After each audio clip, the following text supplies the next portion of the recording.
Okay, so let's be real. Most games shove you into the boots of a noble hero destined to save the world, rescue the princess, or collect some treasure, I guess. Even when you get a choice between good and evil like in the Witcher series, you're still the good kind of bad. Sure, Geralt might roll his eyes and tell someone off, but at the end of the day, he's basically a monster hunting boy scout with a bad attitude.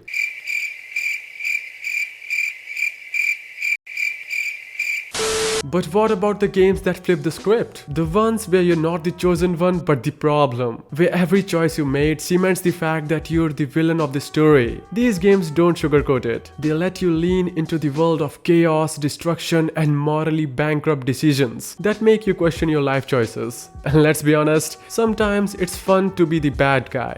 At least in a game. So, in this video we are going to count down 5 games where you play as the villain or the final boss. These are the games that don't even try to hide the fact that you're a maniac to the society. If you're ready to unleash your megalomaniac and burn some bridges, literally, stick around.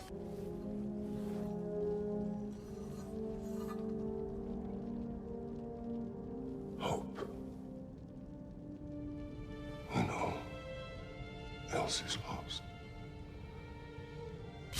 Every GTA protagonist is a motherfucking villain. Okay, so now you think that CJ and Nico are misunderstood heroes with the hearts of gold? Sure, keep telling yourself that, but let's flip the script for a second and really think about it. Take Nico for example. Yeah, he's got a tragic backstory and all that, but don't forget, this guy literally killed Johnny's brother. Play the Lost and Damned DLC and you'll feel Johnny's pain firsthand. If you have never played as Nico, you'll probably see him as the ultimate villain. He's basically a reminder that bad things happen to good people. And then there's CJ. Yeah, everyone loves to root for a guy who's just trying to save his family, right? But pause for a moment. This dude leads a gang that commits hundreds of crimes daily in Los Santos. Drug dealing, shooting, blowing up cars.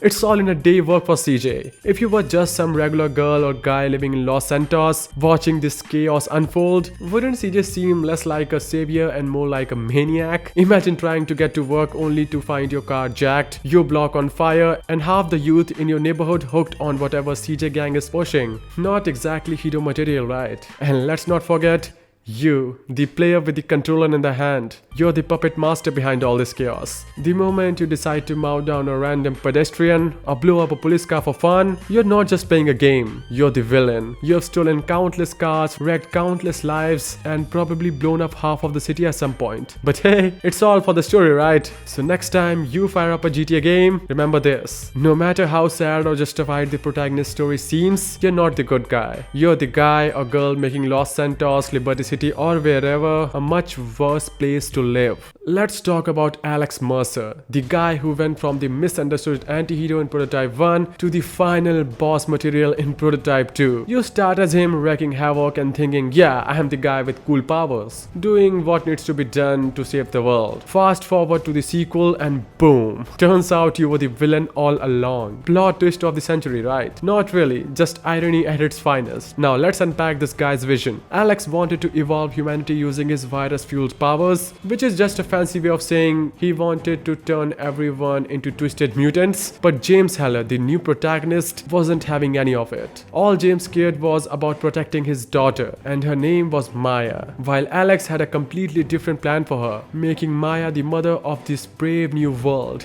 Yeah, you heard that right. Alex was all set to sacrifice James' little girl for his global science experiment. From James' perspective, Alex isn't just evil. He is a whole horror movie villain wrapped in a hoodie. And then there's the first game, when you play as Alex Mercer. In Prototype 1, you're basically a walking apocalypse, destroying buildings, consuming people, wiping out military units. He's like a buffet of destruction and chaos. You're out there erasing entire families without much as a second thought. From the eyes of literally everyone, Alex Mercer isn't a hero or even an anti-hero. He is pure, unfiltered evil. But when you are in his shoes, oh, it feels good to be bad. So yeah, Alex Mercer might have thought that he was the savior of humanity, but let's be honest, he was the villain all along. And the best part, you finally get to kick his self-righteous butt. In Dark Souls 1, you start as a humble undead on a noble quest to rekindle the dying flame and become the next Lord of Cinder. Sounds heroic, right? But let's not sugarcoat it. Your journey is basically a murder spree disguised as destiny. You slay countless personalities along the way. Sure, some of them have it coming, but many,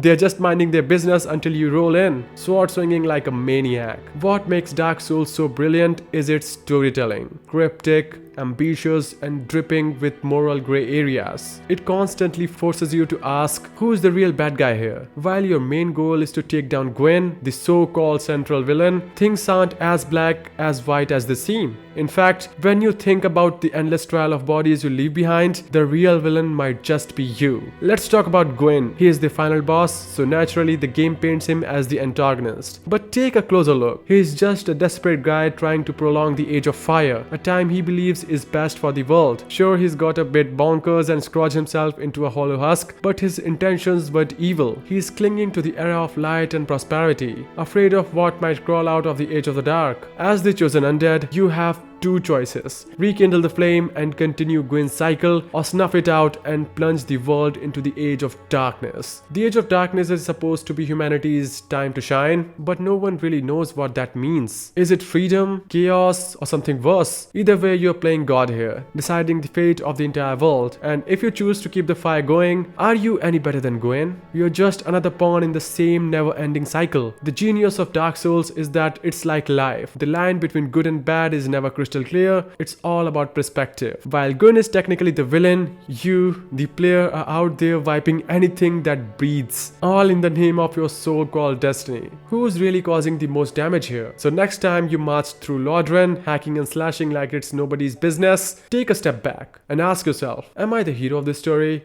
or the villain? You might not like the answer. God of War 2018 and Ragnarok showed us the softer, more introspective Kratos, a guy who's trying to be a good dad and leave his blood-soaked past behind. But let's not kid ourselves. Before those games, Kratos wasn't a misunderstood anti-hero. He was basically Zeus's worst nightmare, and probably worse than Zeus himself. Let's rewind to the original God of War games. Kratos wasn't just feared, he was hated. Everyone, and I mean everyone, had something bad to say about him, usually whispered in fear, because, you know, they didn't want to be his next victim. And honestly, they had a point. Take Poseidon's whore for example. Poor woman probably thought she was living the dream, chilling in her godly place. Then Kratos shows up, uses her as literal obstacle to hold open a door, and leaves her to die. Who does that? This isn't just rage issues, this is chaotic evil on a whole new level. And that's just one example. Kratos' greatest hits are a highlight reel of who I can kill, use, or destroy next. Kratos spends most of his early journey blaming the gods for ruining his life, and yeah, they're awful, but here's the kicker. He never really stops to think like, hey,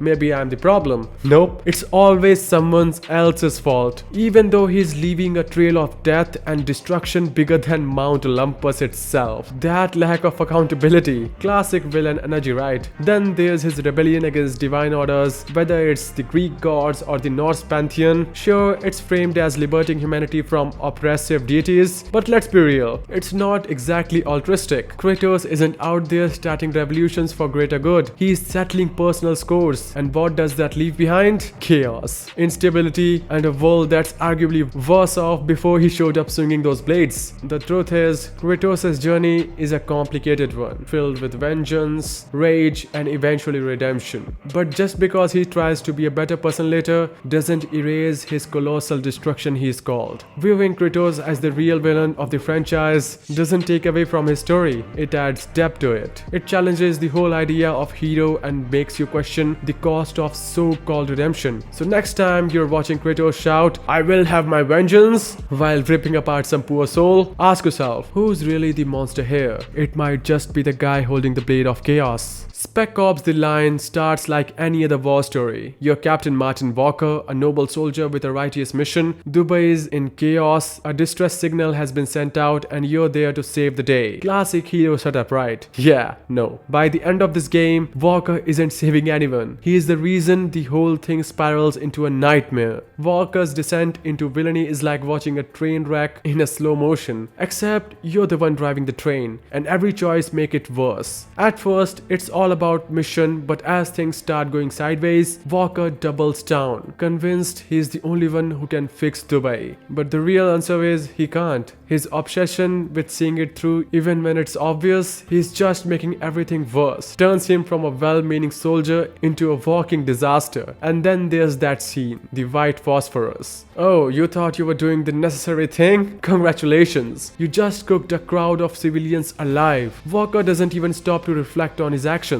He blames Colonel Conrad, the mysterious puppet master pulling the strings. Except, plot twist, Conrad's been dead the whole time. Walker's blaming a hallucination for his atrocities. That's not just denial, that's full-on villain territory. By the end, Walker isn't just a hero trying to save the day, he's a broken man dragging everyone around in the abyss. The game doesn't give you an easy way out either. It forces you, the player, to sit with the carnage and ask yourself, was that ever about doing the right thing, or was it just about Walker's ego? Walker's stories isn't about heroism. It's slow, brutal unraveling of a man who thought he was a good guy. He's a tragic villain, the poster child for what happens when ambition, hubris, and denial collide. So next time you think you're the hero in the video game, remember Captain Walker. Sometimes the biggest villain is the guy holding the controller. So yeah guys, these were few games where you're not the good guy but a villain. If you like this video, please subscribe this channel, and for more gaming content, stay tuned and comment down below on which next topic you want to see the video. And